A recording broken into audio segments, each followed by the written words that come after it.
Hello again, Sandwich. I'm Greg Anderson. Welcome to Ask the Sup, or ATS, as I like to call it. This is a show for you and me to ask Sandwich Superintendent Dr. Joe Maruszczak questions about all things education and schools in our community. No topic is off limits according to him. We tape this every month and welcome your questions, your email questions, to askoursuperintendent@gmail.com. So it is January. Let's get the first one in the books. Welcome, Dr. Joe. Welcome. Good to see. Happy New Year to you, Greg. Happy New Year. Off to a good start? So far, so good. Good. January is kind of interesting, the way things have been rolling with these 4-day weeks, but I like it. Things are good. All right. So we have some good questions. Okay. And given the fact that it is January and we are taping this mid-month of January, so by the time this, our next episode comes out in February, there will be some things perhaps already determined or, determined within the budget process. But I was watching the school committee meeting and on January 4. Yeah, a week ago. Yep. A week ago. I have a couple of takeaways, and I just wanted to start the conversation as it relates to the process of the budget. The newspaper ran a story, though it was bottom fold, but it was a story that really spoke to layoffs. And what is it looking like as it relates to staff impact as it relates to the budget? Can you put into your own words how you are speaking to that question of those types of cuts? Sure, absolutely. What we presented as far as kind of the initial draft of the FY24 budget included a grand total of approximately $676,000 less in collective salary lines. And as I stated a week ago, that number is subject to change based upon a lot of factors, different factors related to different revenue streams and expenditures, but also kind of taking a long, hard look of staffing in the district and ensuring that the staffing is commensurate with enrollment. As we've talked about in the past, Greg, the district has seen a reduction in enrollment, and that commensurate change with staffing has not occurred. And particularly, in looking at the last 2 to 3 school years, in some cases it's been level, in some cases that it's been increased actually. But I also step back and I look at context, and I look at the context of COVID and where we've been in different instructional models, having hybrid, having remote learning, and additional staffing definitely more often than not was necessary. Yeah. So I think we're stepping back. No decisions have been made. We're taking a long, hard look at things like class sizes, where programs and services are needed, and we will be looking to consolidate and to have, for lack of a better term, to kind of right-size things. Yeah. I think we're really, really blessed with the programs and the supports and the services and particularly the staffing that we have right now. But there's also, to be very, very honest and transparent, we have some grade levels where, average class size is something like 16 or 17. Yeah. And I like that. I love that. I'm sure many in our school community absolutely love it. And we're not looking to do anything that is dramatic, like, okay, across the board, we're going to have class sizes of 25 and 26. That, to be very, very clear, is not desired. But how do we find the middle ground? And it may come down to retirements, attrition, and so on. So it's not necessarily just cuts, but at this early point in the process, we're projecting that 676 lesser in salaries. So I would say when you talk about the impact of COVID and all of the unique staffing that you had to, that the school had to ramp up to. Many companies, different industries had to do the same thing. Absolutely. Had to punt, they had to figure things out. 2023 really is, for a lot of organizations, companies, nonprofit, for-profit, municipal, and the like, they do have to right size. What does the timeline look like? If I were a teacher saying, it's early in the process, decisions aren't made. There's no list of gone, and Sure. staying. What does that timeline look like? Can you give some picture as to when? Sure. Well, I think right now, as far as strictly from the budget timeline, the select board would like the school committee's number by February 1st.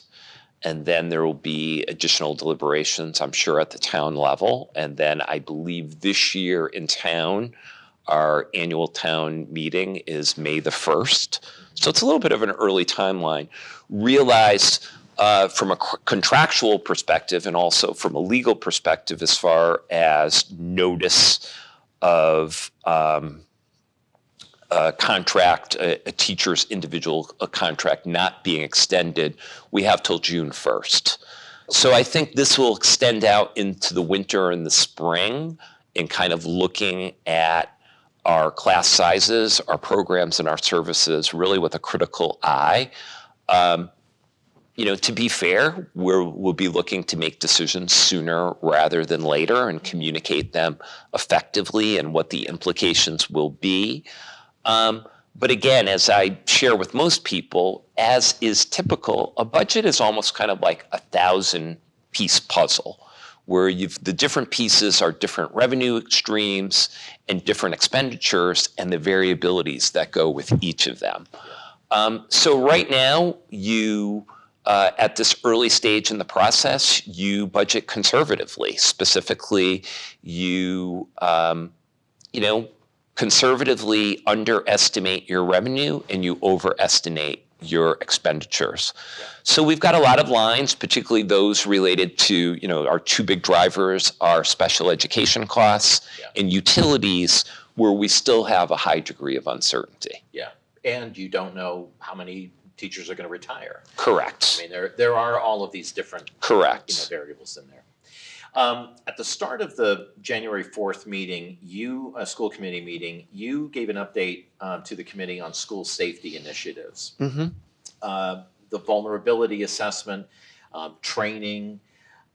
Meanwhile, as you were talking, in Newport News, Virginia, this 6-year-old boy brings a gun into the school and shoots his teacher. As I heard that story and watched you talking about safety and those initiatives, it made me say, what is in your mind when you look at the priorities of keeping kids and teachers and staff safe in schools? When you hear a story like that, what goes through your mind, and does it inform you of different thinking as it relates to keeping people safe in the schools? Sure. That story from last week, Greg, is off the charts horrific. It's a horrific tragedy that almost is beyond comprehension. Yeah. I think in thinking about our situation here in Sandwich, I've been a big believer since starting here, having this vulnerability assessment, having basically an outside team come in to look at our 3 buildings. And mind you, they'll be looking at the physical structure, the infrastructure, but probably the most important piece is human behavior. What are some of the practices that we commonly use, some very conscious, some very subconscious, that are directly tied to the safety and well-being of every single kid and every single staff member? So having that outside eye, former public safety officials, former officers, and so on, who have a high degree of expertise, work with us and work with our own public safety to inform our practice, I think is key. Is that something, not to interrupt you, but is that something that is typical? Does that happen often in school districts? It does not. It does not. I think it's What something. prompted it here?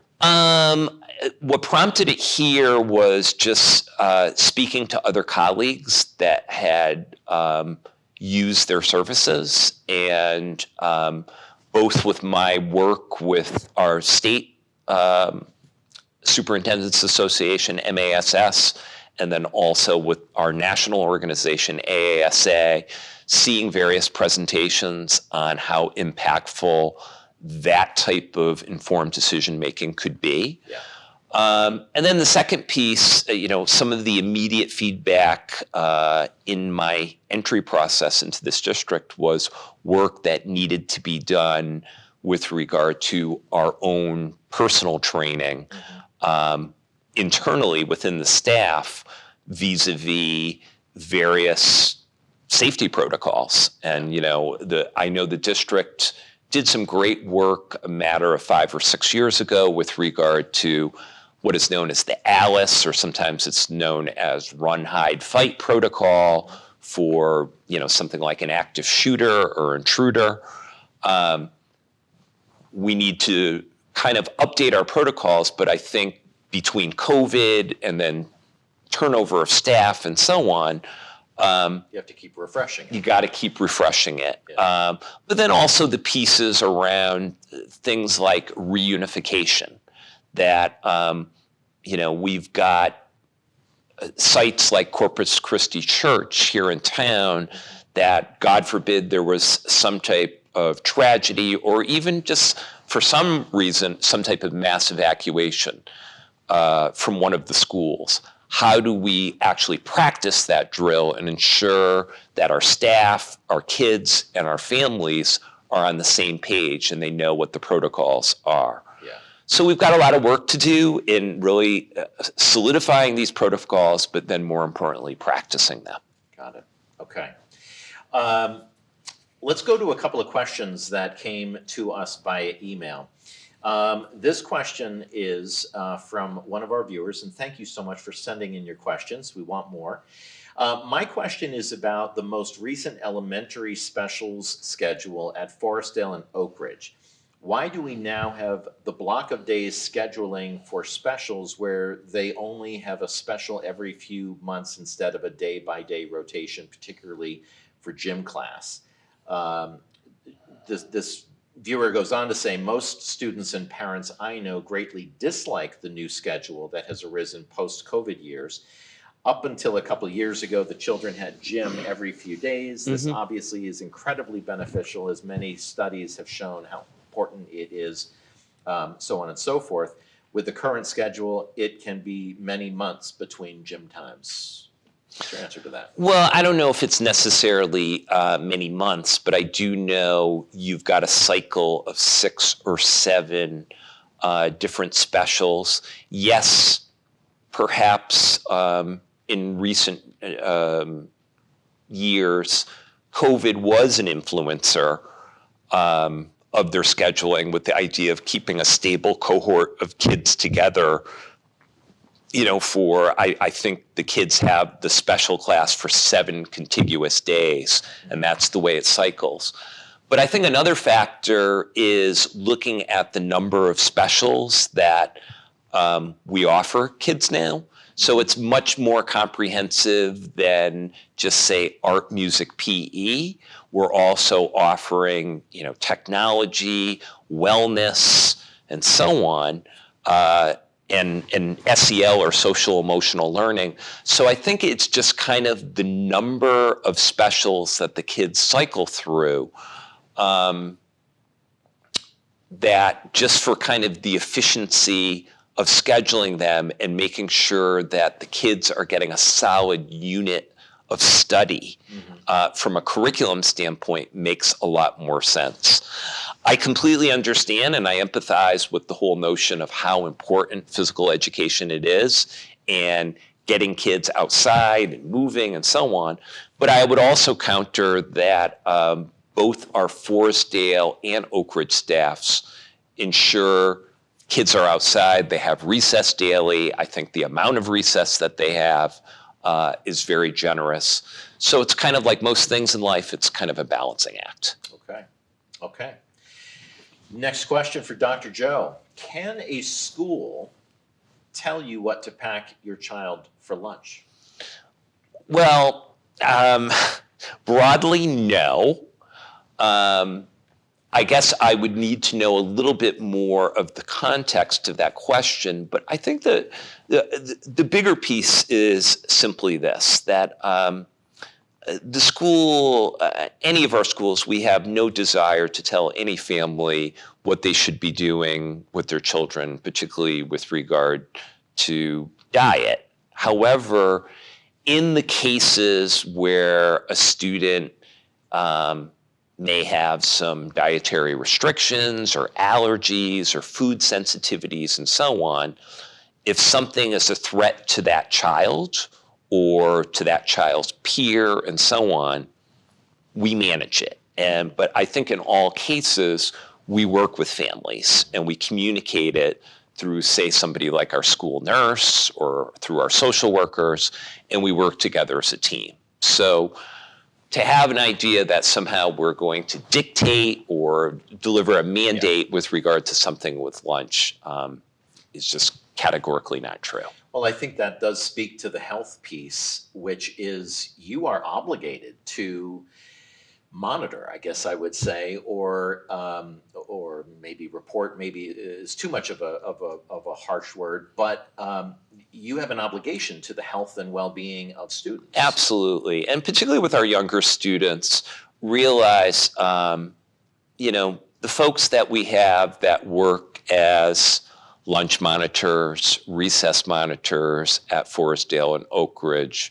God bless them, because they're looking at kids, they're working with kids. They're almost becoming like surrogate moms. I mean, there isn't a time you and I could walk through right now the Oak Ridge lunchroom. You would see lunchroom monitors interacting with kids, but also, opening up their yogurt and, doing all those types of things. But there's also a proactive piece, making sure kids' needs are met in many, many different ways. Yeah. Okay. Next question from a viewer. My question is about Chapter 70 funds. What is Chapter 70? Chapter 70 refers to the legislation that provides general state aid to districts, to schools. Okay. So the aid is generally known as Chapter 70. Got it. We are considered low need, yet each year we hear how many low-income students are in our district and the high percentage of students who, when free meals were not available to all students, received free or reduced lunch. This always seemed disproportionate to the aid we were eligible for from the state. Can you speak to that and explain the metrics for Chapter 70 versus what was federal low-income free reduced lunch versus the district's metrics for low income? Sure. Great question. That is a great question. So sandwich is a strange little paradox in the sense that I think we are a graying population. And if you were to take a look at some of these socioeconomic metrics for the community on a whole versus the school age population, you see some disparate data. And let me throw some specific quotes at you. Sure. To kind of go to the very first question, Chapter 70 aid is determined by the wealth of the community. And in the state funding formula, they used two metrics. They used your overall property valuation, and then the second one is overall income using DOR tax revenue. By those two metrics, sandwich is considered to be minimum aid, which means they get absolute minimum Chapter 70 aid. Okay, so basically it has to do with the value of property in our community and the overall income level collectively. Okay. Kind of interesting. There's a federal program called Title I. It's to basically address educational outcomes related to poverty. They use the federal census numbers. The most current federal census numbers have for Sandwich a poverty rate of 4.78%. Interestingly enough, when you take a look at who actually fills out the free and reduced lunch forms at a school like Forestdale or Oak Ridge, we're in the ballpark of around 23% of our families qualify or free and reduced lunch. So we've got this disparity where probably if you were to look at the demographics, the socioeconomics of our families, of families that have school-age children versus the overall population of Sandwich, there's a disparity there. Yeah. So hence it comes out in things like the school funding formula. And we're a snapshot of how it doesn't work and it's not fair for us. Yeah. Wow. And there's no workaround.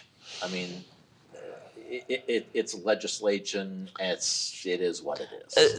The sad thing is this, and I understand that things like the Student Opportunity Act, which came about right before the pandemic in 2018, 2019, was really, really groundbreaking in releasing new funds to school districts.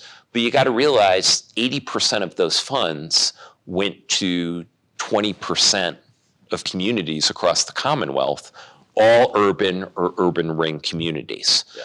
So I believe statistically, I used to know this number off the top of my head, but it's in the ballpark of around 60 to 65% of communities across the Commonwealth are just like Sandwich. They're minimum aid districts.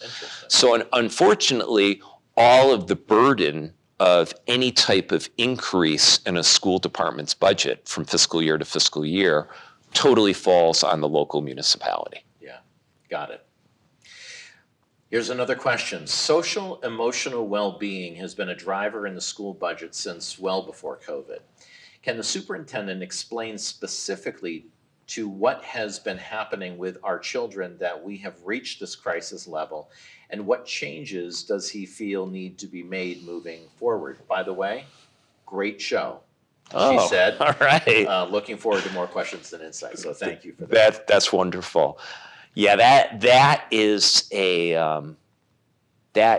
great question. It's a big question. I think we could easily do a full half hour on that, Greg. I think the district has done a tremendous amount, and I give our assistant superintendent, Maureen Wicklund, a ton of credit for spearheading a lot of the work that has been done to kind of further social emotional learning and kind of putting it at the forefront of our teachers' professional development and their kind of awareness of how they need to change their practices to really connect with their students. Can I just ask you to define social emotional learning? Sure. I would say it is kind of the attitude, the mindset, the emotional well-being that a student has in his or her classroom each and every single day, and the ability to regulate emotions as it impacts their interactions with their peers, with their students, and with their peers, with their teachers, and therefore how well they're able to perform academically. Mm-hmm. Maureen has spearheaded, we're working with the Yale University Center for Emotional Intelligence on a program called RULER. RULER is an acronym for, I believe it's recognizing, understanding, labeling, let's see now, what would the E be? And then I know the last R is, expressing. And then the last R is regulating. Starting even with pre-K and kindergarten children, getting them to recognize what are their moods and how do they change and how can they identify them and how do they label them? And then ultimately, okay, if you're having a bad day or if you're about to have a meltdown, what are some strategies that you can use to change that? So I think the district has made a tremendous investment in things like social workers and interventionists and so on, people who do some of the hard work working with kids one-on-one.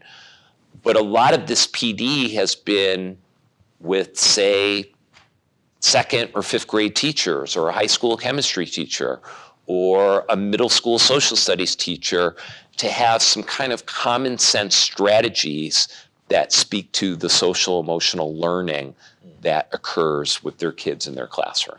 So this question comes with reference to we have reached a crisis in this. Do you believe that this is a crisis, and how did we get here? In 50 words or less, right? Exactly.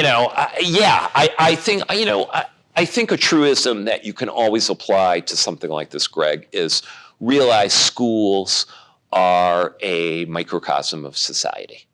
And I think, yes, we are in a crisis state with schools, but we're also in a crisis state in society in general.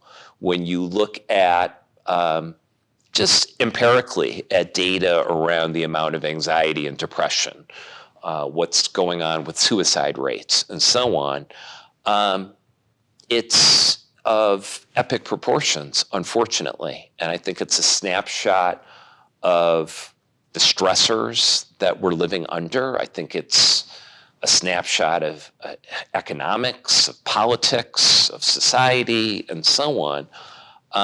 So if it's affecting the home, guess what? It's going to affect the schools. Yeah, it's going to come to school as well. Absolutely. Anything surprising you either on that level? Is there anything surprising you about Sandwich now that you've kind of been embedded here for half of a school year plus last summer?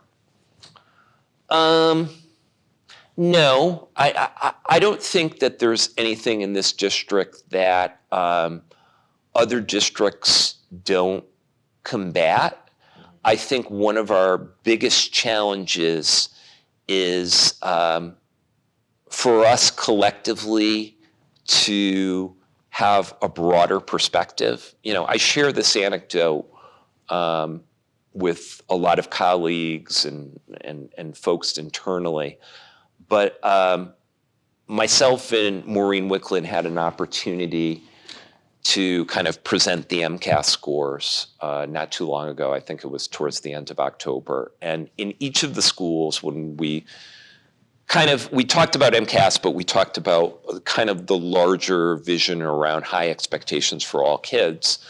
I opened the presentation with saying, okay, do me a favor. If you live in Sandwich, please raise your hand. So folks raised their hand. I said, okay, keep them up. If you are a product of the Sandwich Public Schools, please raise your hand. Okay, keep them up. More hands go up. Then I said, okay, if you have your kids in the Sandwich Public Schools or you have sent your kids to the Sandwich Public Schools, please raise your hand. By time asking those three questions, Greg, I would say 70-75% of hands were up. Interesting. And I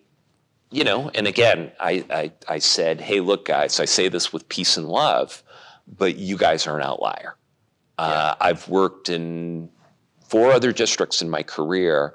I've never seen this degree of faith and loyalty in Sandwich. And again, glass half full, it shows tremendous amount of loyalty and passion and love for this community and for the school district. Love it, absolutely love it. The glass half empty is we always have to be cognizant of that so that we're not in a Sandwich bubble. And we kind of have a broader perspective of how things are done elsewhere and other issues and so on. So that's kind of been after 6 months or so, one of my big takeaways. All right. I am going to, wrap this up because, I think we're always asking for questions. So askoursuperintendent@gmail.com. Make sure you do that. But anything else, Joe, that you'd like to bring up, speak to? You're in a continual, moving pattern. Things are changing so quickly. Anything you want to talk to? No, it's just, I think once we kind of get through this immediate crunch of the budget, which hopefully, will be resolving and will come to good consensus with the school committee within the next 2 to 3 weeks. I do plan on probably early February, kind of sharing results of a fairly comprehensive entry plan, which I will be using for my personal goal setting as superintendent, but also kind of moving forward with our district strategic plan. And I think it really comes down to 2 major buckets of themes that are kind of emerging as I speak to every single different stakeholder group. And it is really about high expectations and academic rigor, but also customer service, ensuring that we're really connecting with families, communicating effectively, following through, and so on. I think those are the 2 pieces that I'm most passionate about, but I think they're the 2 pieces that really are most crucial to the district being strong and successful and vital moving forward. Well, hopefully this is a way for you to have that accessibility. I appreciate it, yeah. To people. I feel fortunate to have this conversation with you every month, and I sense your candor, and I said at the top of the show, no topic is off limits. Sure, absolutely. So therefore, I'm going to ask you about running. How far can you run without stopping? Well, I've been not being chased. No. Well, the longest I've ever run is I've had the opportunity to run 4 marathons in my life. So Okay. that's 26.2 miles. Yeah. I'm definitely not in marathon shape right now. But if you said to me, okay, you need to do a 10-mile loop, leave right here, Jan Sebastian, and do a 10-mile loop around Sandwich, I could do it. Yeah. I could do that 5 times in a row. I'm just telling you. I know I am built like there's no tomorrow. Like there's no tomorrow. But well, that's good. And you're still part of the running club. I am. December and the beginning of January has been a really rough because unfortunately I've had school functions or meetings on Thursday evenings. But yes, I love the crew.